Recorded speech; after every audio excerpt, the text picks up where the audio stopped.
They are lovely, aren't they?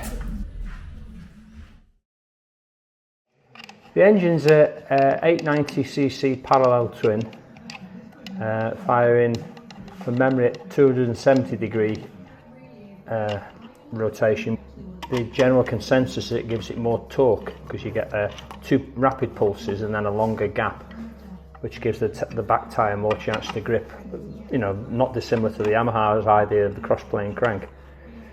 But this is in the twin variant, so in a sense they don't sound like a conventional parallel twin. They sound more like a V-twin in the way that they sound, which is appealing in itself, really. I like the way the tacho starts at 6, and that's a can out the box, as it were. But there's DB killers there in that as well to take. Oh yeah, I can see the bolt there. Yeah. Normally you've got, like, I'm so used to running with standard switches, you know, your indicator, horn, blah blah blah. With this it's like a full race switch unit.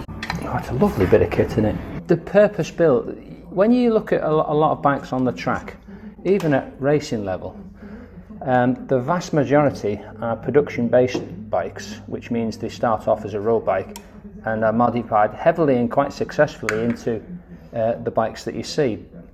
However, occasionally you get a manufacturer who will produce a bike from the drawing board which is only ever designed to go racing. And okay, in this case they've used the KTM 890, but the RR, which this is heavily modified anyway. It's got lightweight conrods and pistons, different cams, different injectors, so it's been considerably modified. So that isn't kind of your standard road stuff anymore. And from then on, the thing is pure race. The way it's thought out. I mean, even little things like when it goes, when you do eventually throw it up the road, that's like a slider which you can take off and replace. So any of your crash bungs, on the assumption it stays on its side, the crash bungs kind of just replace them and you're back to normal. Fully adjustable footrests. The tank is quite an interesting feature, because of course this is all airbox, and the seat unit is a monocoque construction of plastic, high density plastic, which is the fuel tank. Obviously it's intake from the front here, guided through to the tank. But there's no point in driving around with the tank full when you're only going to use less than half a tank. But when you don't know what's in the tank, how do you do that? Gauges can be notoriously inaccurate anyway, so the best way is to physically measure it. So what you do is you pull out this little blanking plug here, and there's a little one-way connector you clip onto there with a hose, and that goes straight into your jerry can or your measuring jug. And then when you finish draining it, you unclip it, and then you know that the fuel tank's completely empty. This obviously is your fuel pump in the bottom of the tank. And then just here is your preload adjuster for the white power rear shock, which you actually adjust from the other side. To adjust the seat height, you slacken off that bolt slightly, slacken this one off, and the same the other side. Then you put an Allen key in there, and then you rotate this, and it's elliptical. You rotate this, and of course it changes like an eccentric cam, and it raises and lowers the seat height. So it gives you kind of thick end of an inch or 25mm of seat height raise or lower. I think it's more or less, in looking at that now, it's in the middle setting. So I could be able to lift it up a bit or drop it a little bit, and that's without changing the seat pad.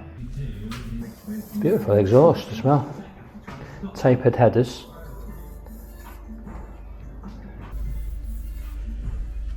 Yeah, stunning. Well, I've been interested in the Kramers through the Super Mono connection, which is kind of where Kramers originally started off in the Super, because Marcus Kramer raced Super Monos and then developed the Kramer Super Mono racer and got it through it's obviously into production and so on. And I've watched the development of that bike, and this is a very similar bike. The frame and the chassis is almost identical, obviously apart from the different engine. And it's just so right up my street. The BM and a lot of the big modern Japanese stuff and the Ducati V4Rs and all that sort of, they're fantastic bits of kit. There's no taking that away from it. But in a way, they're very hard work to ride because, you know, with 200 and a lot of horsepower, it's very, very physical riding the damn things. And these bikes, you know, weigh an enormous amount less. They put out quite a lot of power, which makes a good sum at the end of the day when you look at the power to weight ratio. And that makes them much easier to ride. And you get off the smaller, lower capacity bikes with a kind of a good feeling, you know, you're riding it, you're not hanging on to a 1,000, because a lot of times on 1,000, in the nicest way, you are a passenger of a high-speed express.